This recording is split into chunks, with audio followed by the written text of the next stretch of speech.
In the first tape that we looked at in this series, we looked at the offensive application of our striking skills. In this tape, what we're going to be looking at is the defensive applications of our striking skills. I say the defensive applications of our striking because what I mean is we don't apply a defensive mentality. What we're going to apply is how we're going to use our body in a way that basically our defense becomes our attack, right? Which is a principle of Wing Chun, is a principle of real old school boxing. And that's really what we're going to explore with this particular tape.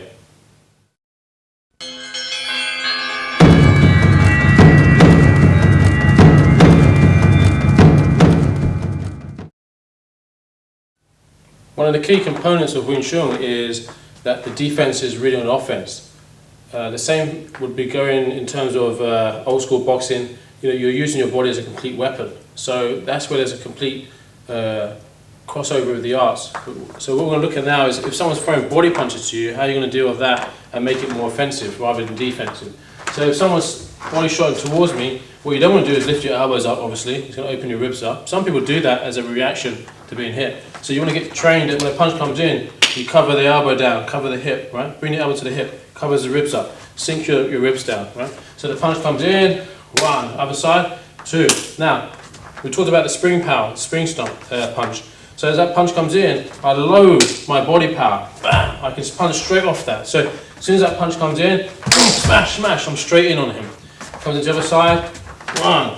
Now, if it comes to the forward hip, when the punch comes in, I sink my body structure slightly down and in, and then I explode. If it comes to the rear hand, I sink and twist in, and I explode.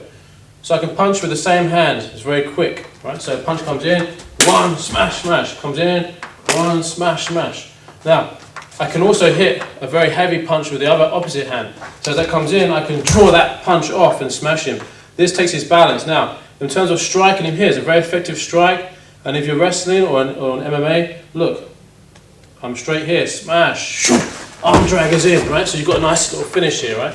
You can finish him up. You can bite and choke him, right? You can take the arm, you can put him into a hammerlock. You can take him down. You can change to a rear naked choke, right? So from here, when that punch comes in here, smash. I pull this off balance, and then you can get the arm drag. Right? I can get the face lock from here. Right? I can get body lock. I can take the legs. I can single leg, double leg. I can push in and leg trip him. There's loads of things you can do from here. Right? So from here, he slaps, spring, smash, smash. He springs, one. Right? If he hits to the outside one, and I want to really clock him, I'm just pulling my hip in, but I'm not pulling back. I'm pulling my hip in. My arm comes back a little bit. My hip comes in. Strike. I can make distance now. Arm drags here. I can shoot, right? I can get body lock. Right? I can pop him in here. So there's lots of things you can do from that position.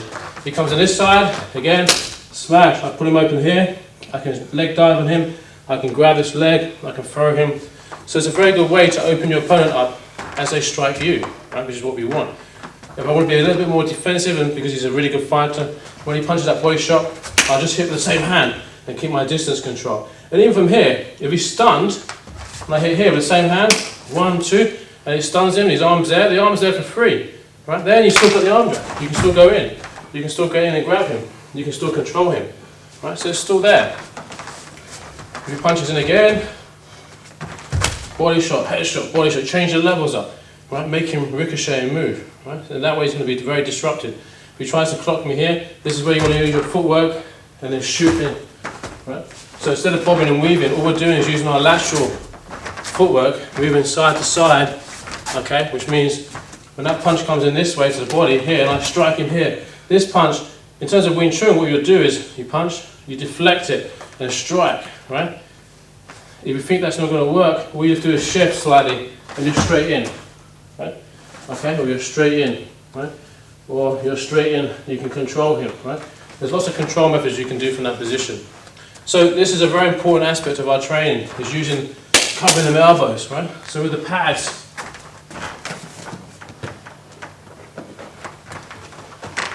I can just work on a basic drill to start with, which is just basically 1, 2, punch, punch, 1, 2, punch, punch, 1, 2, punch, punch. Right? Move it around, make it work. Right? 1, 1, 1. Working from the elbows, right? I want to make sure he's not gapping his elbows too much. Keep one hand in front of the other hand slightly, right? A lot of people will put both hands together, right? The problem with that is I can just slap both hands out of the way and nail him, right? So you want to have one hand in front of the other. This way, one hand comes out of the way, there's another hand waiting, okay? Now, from here, if I slap that elbow first before he punches, because at the moment I'm going 1, 2, I go slap, slap, right? Now, if I slap the elbow first, I want him to spring that punch, right? 1, 2, step back a bit. 1, 2. 1, 2. Now. 1, 2. Right, so you can see I'm training for the reaction. 1, 2. Right. Okay, so you're looking for that elbow to be nice and tight. Every time he gets a reaction, boom, he nails a person. Right? He gets a reaction, boom, he nails a person. Okay, so you're getting that reaction time. Defense, bam, strike.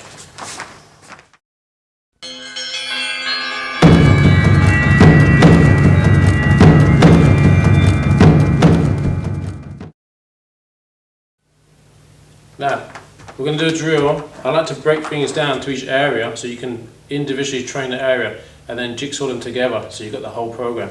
Now, let's just go back to the idea of our boxing mentality. What we said in the beginning in our last tape, if you punch the hand with a wide hand, your gloves on, you won't feel it, right? Simon's going to throw loads of punches, some will be correct, some will be haymaking, but he won't hurt his hand because he's got a big glove on. But in reality, you're going to get your hand smashed. Because as soon as you hit his elbow, you're going to smash your hand, right?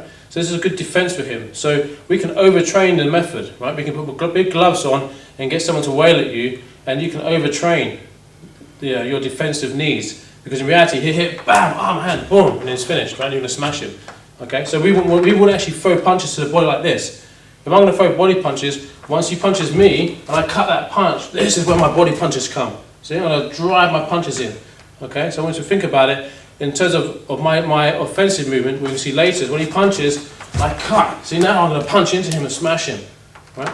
But what I wouldn't do is out here is throw punches to his elbows, right? But a lot of people just throw punches. They don't target their punches. They come out here and they just throw punches. So you need that good tight defense and then smash them, right? But the way we punch, which you're going to see as it progresses, we're really looking for the target every time. Okay, so let's have a look at these guys.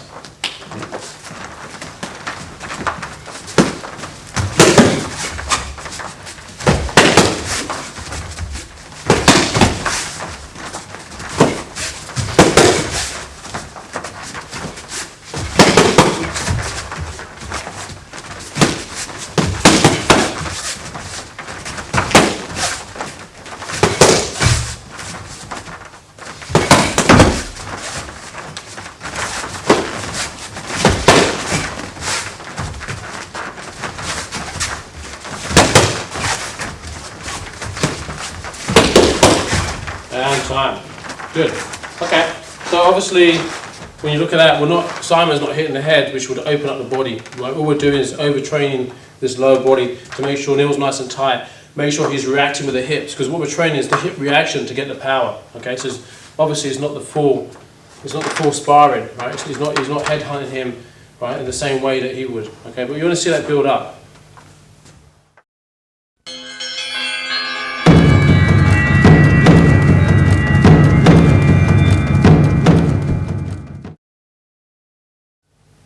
Just look at the jab.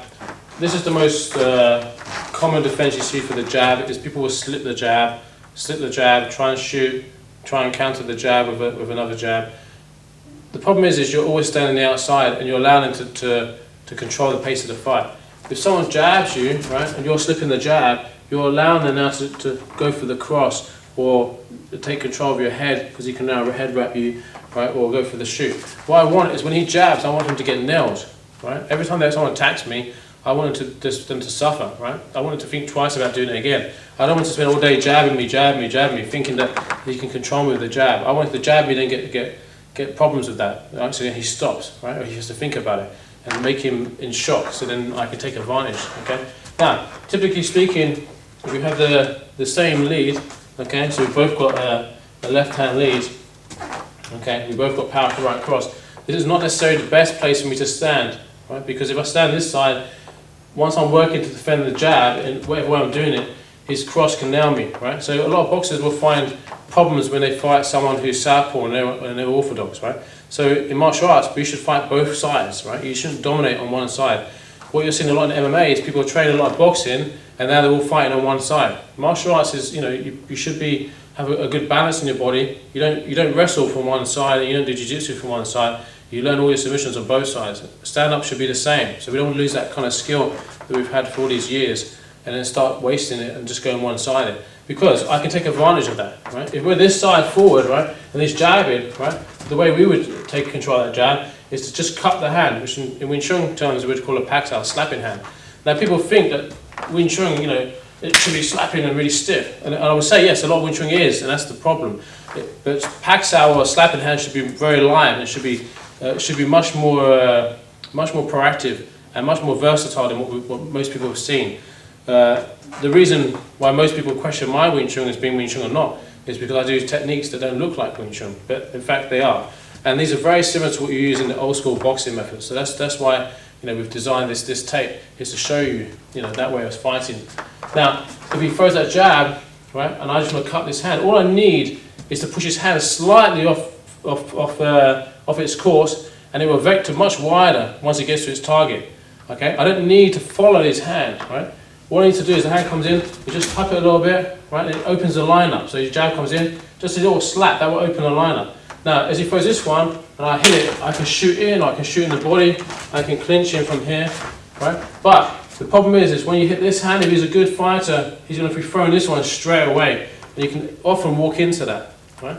So if you are this lead, right, and you're the same lead, just step back a little bit, and you're the same lead, you throw the jab in the air, just throw it in the air, boom, and again, faster, boom, right? Because we don't want to train things in slow motion that don't work, right? We want to be more realistic. He throws a fast jab, I need to just catch that jab, move around, catch that jab, then I can go straight in on that jab. So as the hand retracts, that's when I shoot in.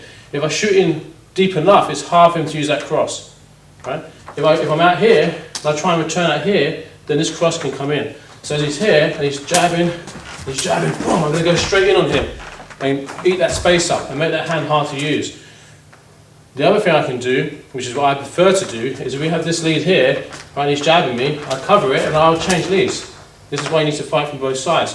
because it's much easier for me to cut from this side and control the body power and get away from this hand, right? This is why southpaws give orthodox people a lot of problems, because when they jab, they can counter jab over the same jab very easily, right?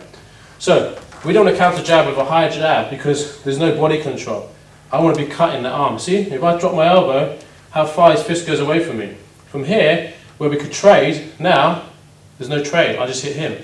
So every time he jabs, I can, in the beginning, just work, just don't step in for a second. He can jab, in the beginning I can just slap, and then eat in and hit. So I would hit with a palm strike or a punch from here, right? I jab and hit in. He throws a fast jab, I cup here, right? Boom, smash, and I'm in, right? Okay? Or, once you get used to doing that, you can just purely cut the punch. He jabs, I cup it, he jabs, boom, I just cut that punch. So what I did there is I cut into that punch. Now the body's open and the head's open, okay? So from here, 1, 2, right? Okay? Or 1, 2, 3, 4, right? Or from here, just cut, smash. And see how his body's not balanced?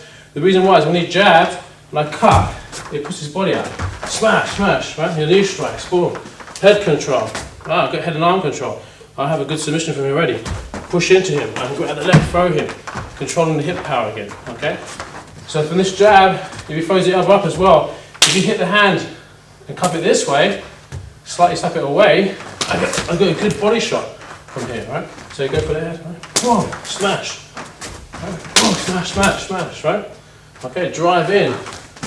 Take control of him. Okay, so just a review. I can cut, slap here, right?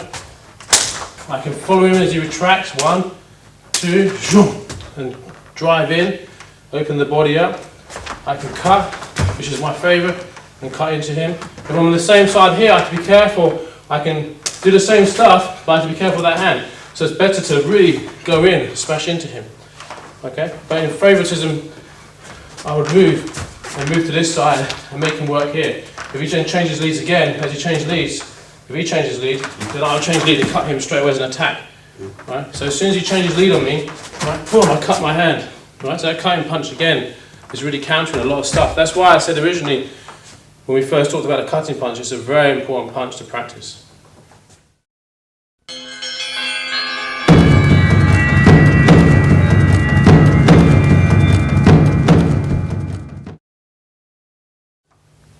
Just do a jab defense drill. We're going to get Aaron with the gloves on, trying to punch Neil in the head. Right? Neil's got to move, control the distance, use his structure, control that jab with the stuff that we just worked on. Okay, let's have a look. Okay, guys?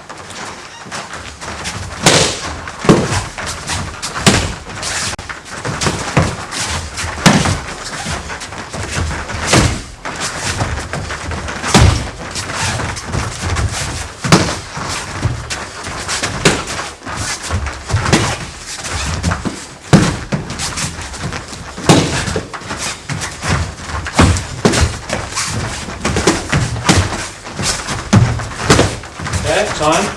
Okay. So Aaron's throwing his punch more or less the way we throw our punch with the elbow down. It's just for argument's sake, let's just really throw that punch a bit higher and just see what happens, right? Just see what comes out of that.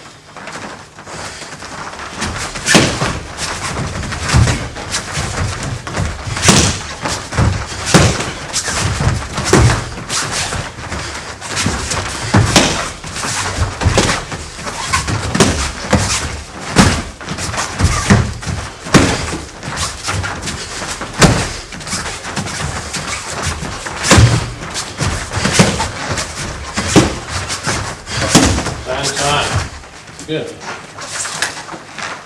Now, it might look sometimes that Aaron's pausing and making it easy, but actually he's throwing a good solid jab. It's just that when your timing is good and you're ready for the punch coming and you intercept it, it kind of looks as if you're doing it slower. Your defense is slow, but you're hitting on target quicker. So when you watch that, you might think Neil looks like he's punching slow, but he seems to be getting the hit. And the reason why is timing. Timing is always the big issue. You get that timing right, and you'll take control of your opponent.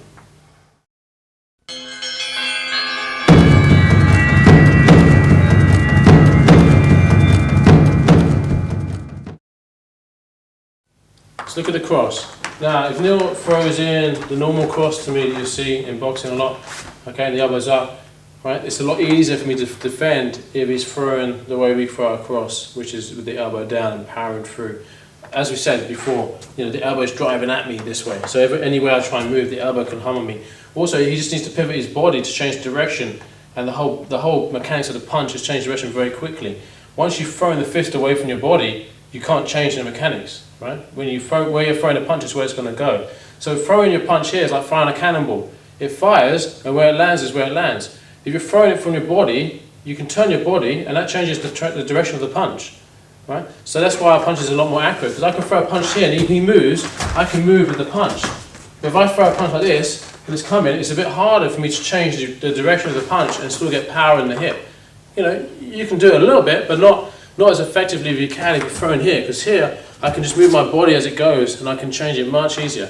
Now, if he throws that cross to me, right, again, with the elbow high, all I need to do is the cross comes in, is just pack it down, slap it down, this way towards my body, right, smash, I've got the ribs, I can smash in here, then striking. Right? If he throws a jab cross, I cut from the outside. As this comes in, all I'm doing is laterally moving out, right, or if it's a bit further away and he's reaching for me, right, I just need to just move and shift my weight in, right, and I can get in close range, I can clinch him from here, hug him from here, I can throw him, I can smash him from here, right? I can go into head and arm control, I can put him down, right? So this lateral footwork of moving side to side and just angling in, right, and angling in is very important. When I angle in, I don't want to angle out, I want to angle forward and in, okay?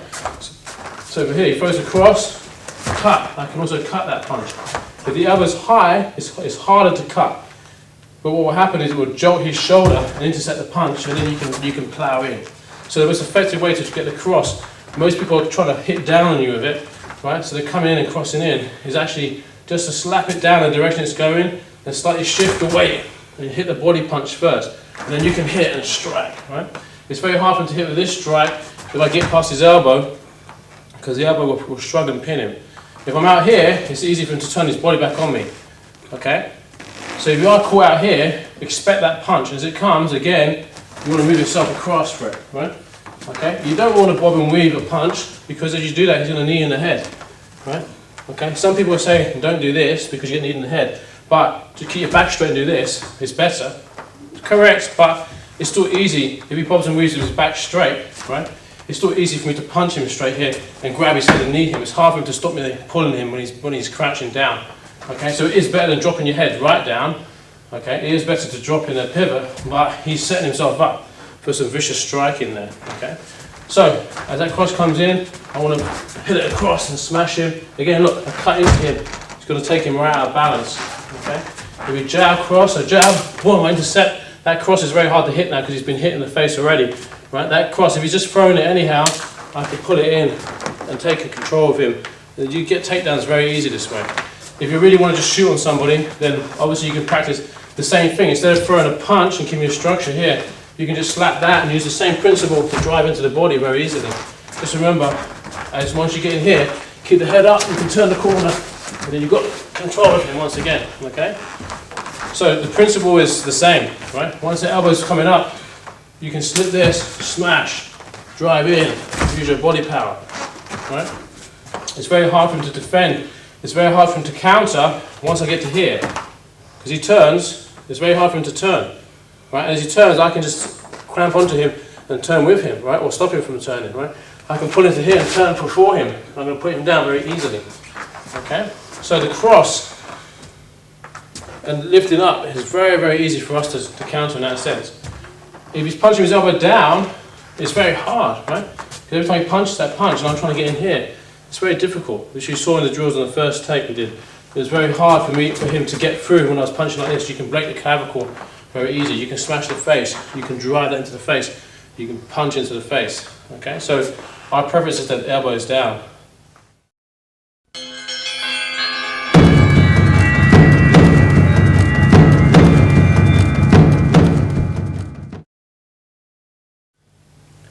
Let's do a drill with Aaron doing the jab and doing the cross with the elbows up, and Neil's going to defend that and shut that down. It's a live drill, so you're not going to get everyone perfect, but this is why you do the live drill, because that's more reality. So nothing, when you train it, is going to look perfect every time, but that's the reality of training. Let's have a look.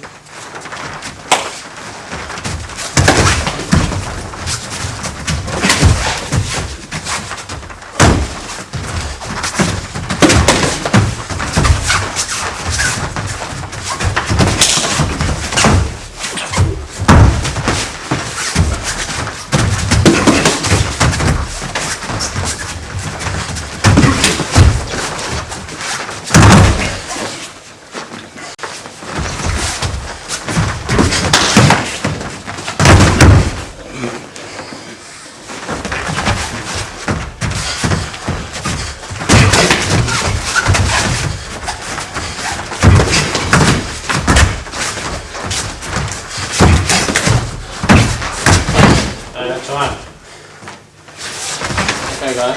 So this time, just get Aaron to punch the way we punch, with the elbows down, and get some vengeance on Neil, right? You'll see it's a lot harder to stop, because it's a lot harder to cut them lines and control it. Okay, so let's have a look at elbows down, just punch the way we normally punch.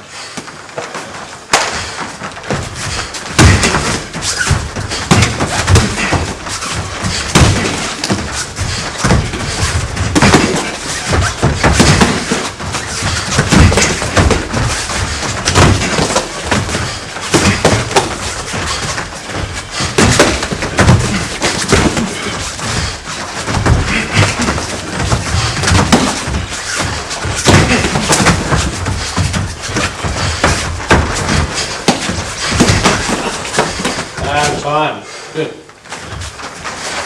Okay, so you can see it was a lot harder for Neil. Got nailed a lot more that time, trying to stop them kind of punches. Now you might say it looked like Aaron was a bit more aggressive there and a bit faster, but the reason would be is he's more confident, he knows he's going to get the hit, he starts to dictate and control the pace. When you're punching and you're not confident about getting your hit and you know you're going to get countered, you can feel it, then obviously it kind of zaps your intention. So with this type of punching, you get a lot more stronger in your punches, you feel more confident, you know that you're covering as you're striking, so you can really see that difference there. And that was just doing a high line attack. We were only doing jab and cross. There wasn't body shots, there wasn't elbows, there wasn't all the other things you're going to see.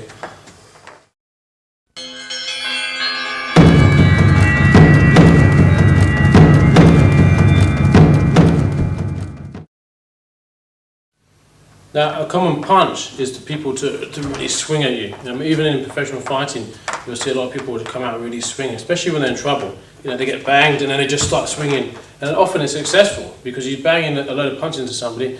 If they're caught by surprise, or even if they just walk into it or they just get clipped, it can cause a lot of success. And then they can shoot on them, knock them out. So we need to know a really good defense for that kind of swinging. And it's a very easy punch to defend. It's one of the easier punches to defend. The way we would punch in terms of using a wider angle is we have the spring punch, we would use what we call whipping punch, which more or less whips out from the body straight, and as it's firing, we'll whip it back in and punch. So we'll punch much tighter, right? We won't throw a haymaking punch, a round punch, but the defense is a very important defense. Now from here, when Neil throws that punch round, I want to just wedge into that. Now, some people in some arts will wedge very tight, right? You wedge very tight, the punch will still go through a lot of times, right? We call this a bilsao, thrusting hand. We thrust the hand out. So from here, as it comes in, I thrust into him. I want to hit him in the crease of his elbow, my hips and my structure here. As a static press, if he pushes towards me, you can see it's a very powerful position. I'm very relaxed. I'm using my whole body to take power. I'm by no means reaching in and doing this, because he can just pull me off balance, he will just clip me in. He can suck that body in and smash it, right? So you don't want to do that. You want to be very powerful structure, 1, 2, 3, remember? So he punches, right? And I eat through his space. I like to hit this with a palm strike to the jaw and drive through him, or you can punch with your knuckles, here, smash, right? This will often just knock someone straight over. So I'm trying to hit him in the face hard because we're just training, but if he throws a heavy punch and I step in, and I cut the body, I smash the arm through him, you can see the cutting punch hits the body. As it hits the body and then it hits the face, we take him straight over. So that's obviously that defense can sometimes just purely just knock someone out. It's a very powerful defense. Now, as he throws that punch again, one, boom. I have to be careful because he throw another one, right? This one, I slightly cut this one down usually. So if he throws 2 punches quick, it'll be like, bam, smash. This one I cut down. As I cut down, I bring the head to the arm. Because you control the head, you'll control the body, right? At this point, as I bring his head to his arm, I have options, right? Once the arm is tight on the head, all I need to do is pull the arm, and I'm going to pull the head. And I'll just step and turn him, and put him straight down, right? Have an arm bar position already, I can smash him from here. I can manipulate the arm, okay? So again, he throws that punch, 1, right? 2, cut, right? Now, also, with either hand, as I do this punch, I can come underneath and grab hold of this arm, right? Now, you have, in wrestling, the underhooks and overhooks, right? Okay, in Wing Chun we have the same positions. We have Tan Sao and Tok Sao. Tan Sao is to spread the hand, Tok Sao is to lift the hand. So my hands here, it's the same thing. I can lift with my spread with my Tan or lift with my Tok. It's the same movement. The confusion in Wing Chun is most people use these as static blocks. That's incorrect. They're just movements. They understand how to move the body. So we have to think a bit more out of the box and be a bit looser with our minds. if I have this hand wrapped over him here, it's the same as a Lansau position, right? I just come in and tighten him up, and you'll see this in one dummy in Wing Chun where you're pulling the hand and control the hand to strike. So when I'm over, it's the same movement, right? So the unhooks, overhooks are kind of not unique just to wrestling, right? The same idea of clinching and controlling is often seen in old school boxing methods and in our Wing Chun, right? So when you're in here tying up with somebody, okay, the skill is how do you strike them from here and control them, which you'll see later. Right, so from here, he throws that punch, my option, smash, I knock him straight over, chain into him, smash him, elbow striking, right? The most important thing is that structural control through my body, right? You play this one, that structural control through my body, this arm through this leg, very strong, and you're backing it up with the strike into the jaw, right, into here. This is the pressure point you want. This point here will really smash in, hit the cranial nerve. From here, his head goes back. My options, I can wrap this arm underneath, smash him in the ribs. He dropped his head forward, I head wrap him, get my chin control, which is what I want, and I've got the arm control here, okay? Or, same thing, you kind of round punch, I smash him from here, I come underneath, I can now push this arm into him and whiz him forward, right, open him up, right, and smash into him to get the head control, okay? Or, that's a half whizzer position, I can put my leg in and whiz him completely, which will then throw him to the ground, right? And I've got body control and I put him down, okay? So from here, he's throwing that punch, 1, smash, 2, cut down this one, head control, right? You can also knee the body here, right? Okay, I can also just release it and smash him from here, right? He throws another haymaking punch in, smash, palm strike, back up again, right? Back again, right? Pinball his head around, right? So from here, he comes in, smash, smash, body shot, his head drops, chin control again, get the underarm control, right? Twist the head, push his head down, knee strike him. So again, you're getting all the good body position controls that you like to have.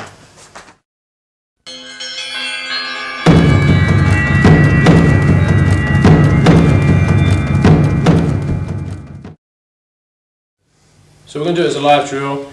Aaron's a very heavy puncher, so throwing round punches that he doesn't normally punch that way, but he's going to throw them quite heavy, and then Neil has to deal with that using his defence, his bill side defence, his thrust in hand, and then trying to nail him and keep control of the situation. Let's have a go.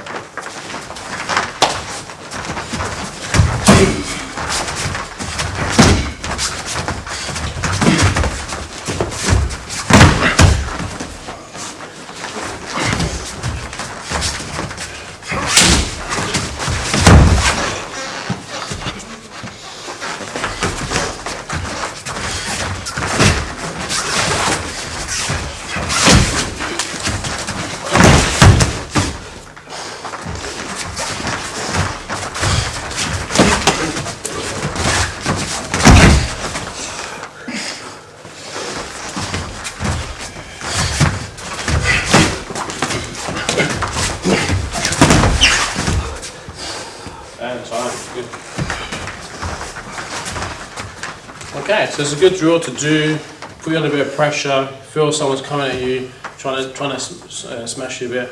You can do it with control, you can hit and then tap and control, you don't have to take each other's head off. But it's a good pressure test because a lot of people on the street or a lot of people in a sport environment will haymaker at you at times.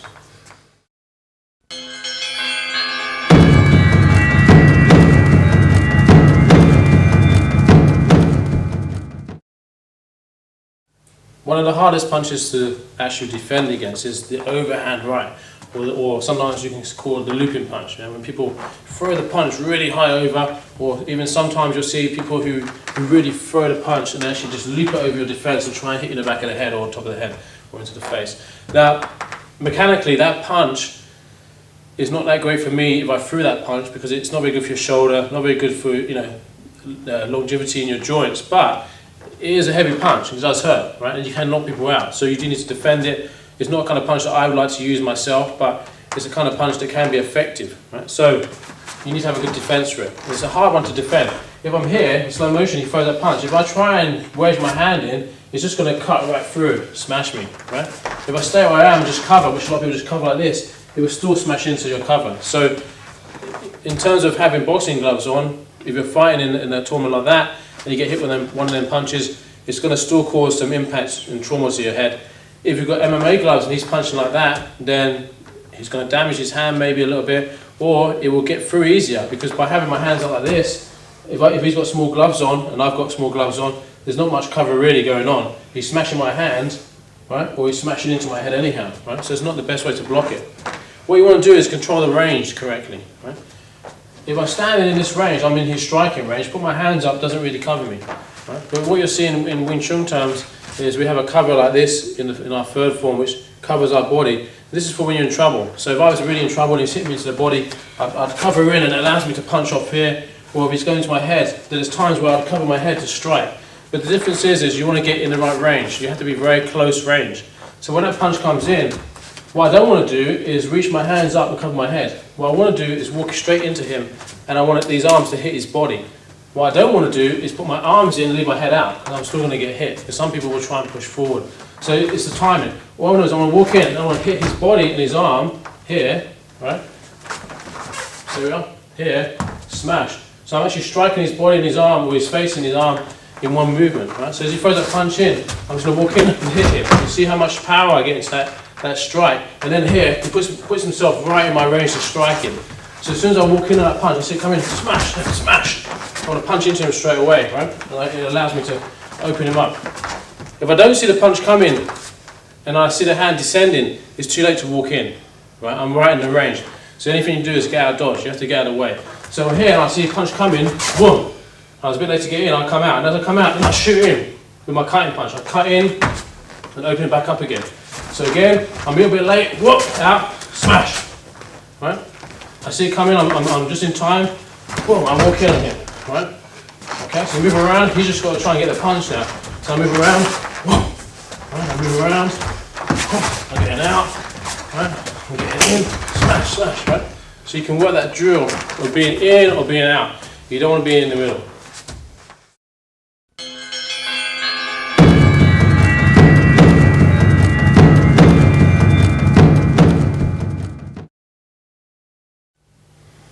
We're going to do a live drill with the looping punch and overhand punch, using the two techniques we just shown. This time we're going to alternate back and forth. So one person will punch, the other person will do the technique, in whichever technique suits whichever range they're in, and then they'll alternate back and forth. So they're really going to swing each other and get each other to really work and move around.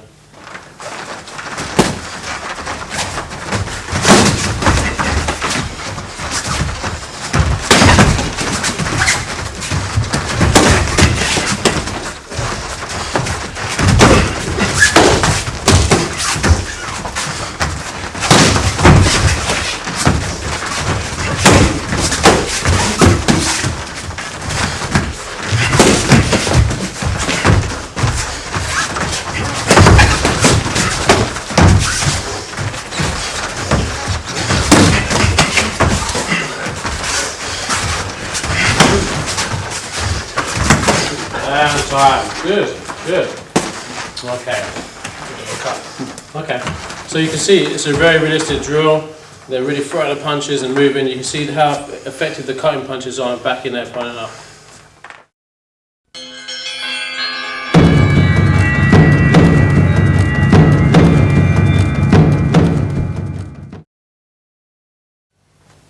You've got lots of defensive tools, offensive tools. You've got different drills to work on.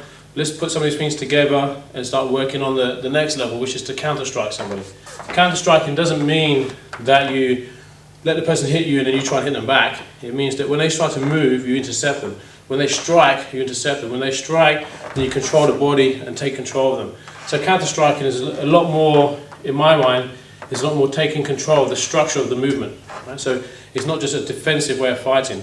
That way, you see the gaps more. A lot of my guys in competitions have found that people who punch much looser, when they stand next to them, they see so many gaps. So they're striking all over the place. Are they now the aggressor, or are they counter-striking the weakness in the defense? Right? That's what we want to look at. So you can start off nice and light and just build up muscle memory of all the techniques we've done, get your timing, right? If we're going to hit the body, because we haven't got big gloves on, and to punch these kind of round punches to the body, for us, we would say is not the best way to punch. What we do is we usually just slap, like you would with a pad, right? Because if I try and punch his elbow, it's not going to work, right? So I wouldn't do that with a glove, and I wouldn't do that with my fist, right? So when he throws a punch here, it's going to slap. When you throw the overhand, which is again would usually hit with your hand here, it's bad for your hand, or just throw a slap, right? Okay, that way you know you're just defending that kind of punch, okay?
Relax.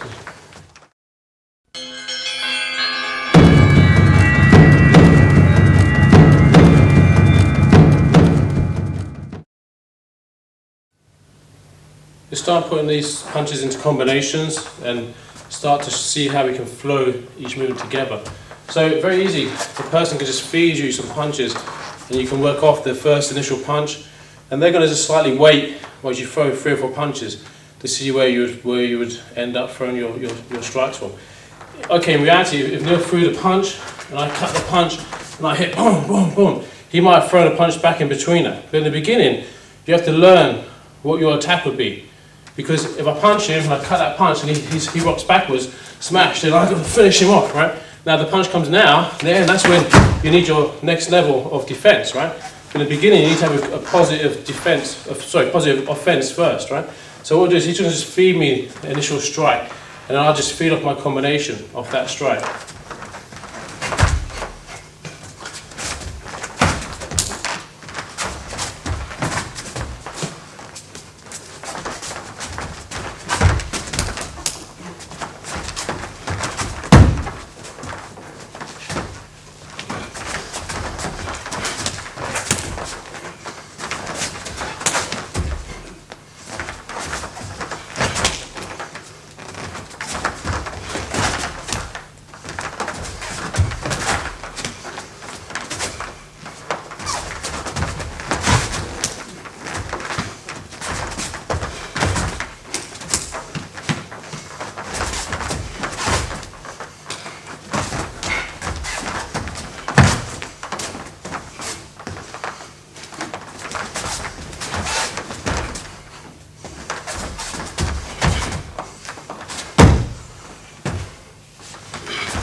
Okay, good.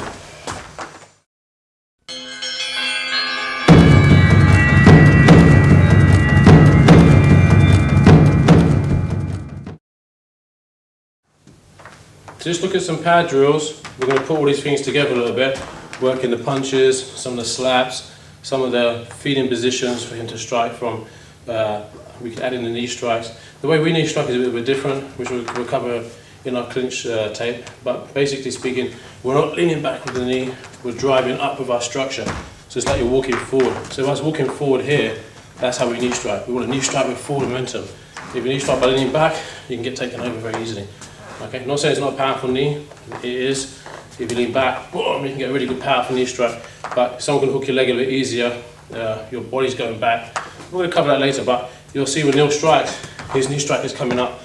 What we tend to do in the pads is, if I put my pads out here, he knee strikes, he puts his hand on top of the pads and then he just knee strikes. Boom. The idea is you have control of someone's head at this point, and instead of having to have their head here and lift up, right? His head's here. I'm not pushing his head, I'm just controlling it, and I smash his knee, my knee into his head without having to lift up too much, right? Obviously, striking the body with the knees is a different story. We'll cover that later. But at this point with the pads, knee striking is purely you hit them, they drop their head, boom, you hit them in the knee, keeping it all very structurally tight. Okay.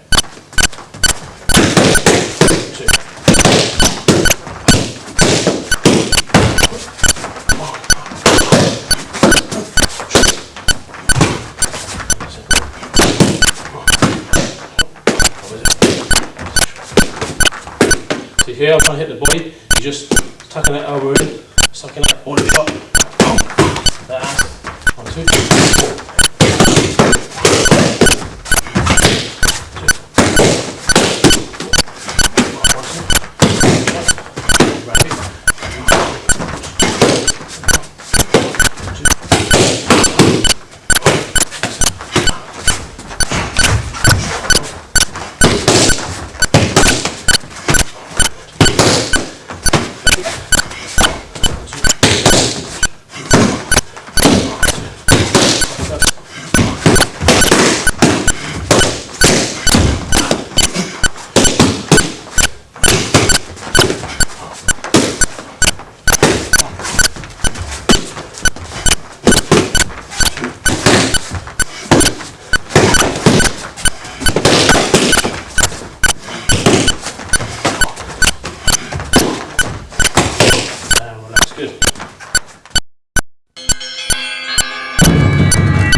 Feeding the pads well is just as good as hitting them well. When you feed the pad well, you see the rhythm of somebody, you start to see the gaps, you're looking to keep them tight, you'll start to be the type of person who sees the gap on somebody.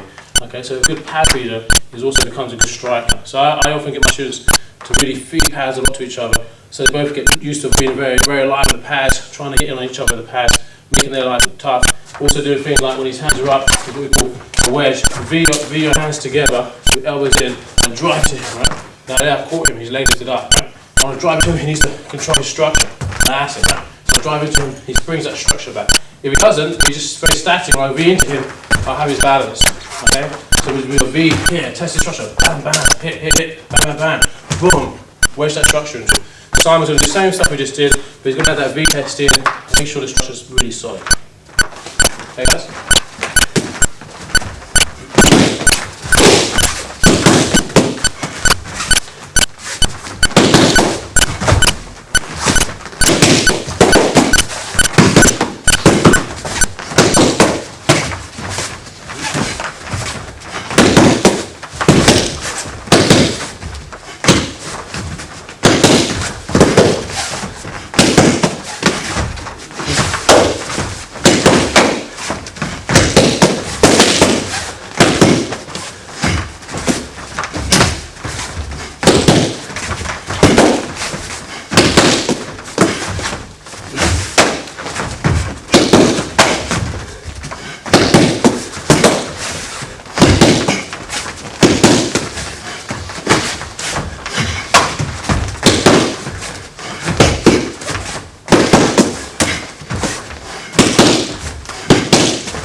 Good, so the important part of that drill was that retest, really pressing the person, making sure. If you can just walk them away, then they're in trouble, because if someone really goes to grapple them, they're going to go over. Even with a half-high takedown, if you can't take forward pressure when you're striking, you're going to go down.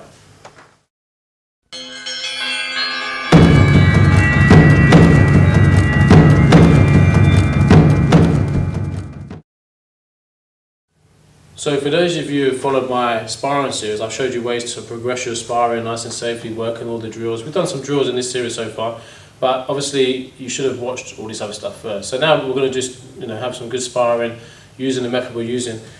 Try and look for the use of the movements that we've been working on. You're not going to see someone never getting hit, right? That's not real fighting. And tapes that teach you that someone doesn't get hit, and you have these magic blocks and defenses that no one ever gets hit. They're in the dream world, right? Everybody gets hit. So this, what you're doing when you're sparring, is not a real fight either. Because in reality, I want to knock the person out straight away. Smash them, take control of them, and put them down and beat them, right? So in sparring, you're actually still slightly controlled, because you're not just trying to take someone's head off, right? So what you're going to see is that the guys are trying to cultivate their skills under kind of a more extreme pressure, right? They're actually going to take some shots. Obviously they're trying not to, but it's going to happen. If you spar for more than a few minutes, you're going to take some shots. So this is going to be slightly harder sparring. The drill idea is you can drill each level of technique. You can body spar. We do a lot of body sparring before we do head sparring. I suggest that you follow the other series, learn the body sparring, then it goes on to using light head sparring, and then you can build up towards what we're doing here if you want to compete, or even if you want to just take your martial arts to a higher level of training. Okay, so we go. Okay.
Time. Okay, so we didn't cover clinch stuff in that sparring range. They just stayed in a sparring range and worked on the techniques they've worked on. In the next part of this series, you'll be looking at the clinch. So we're going to talk about how we can control the close range and defend the clinch.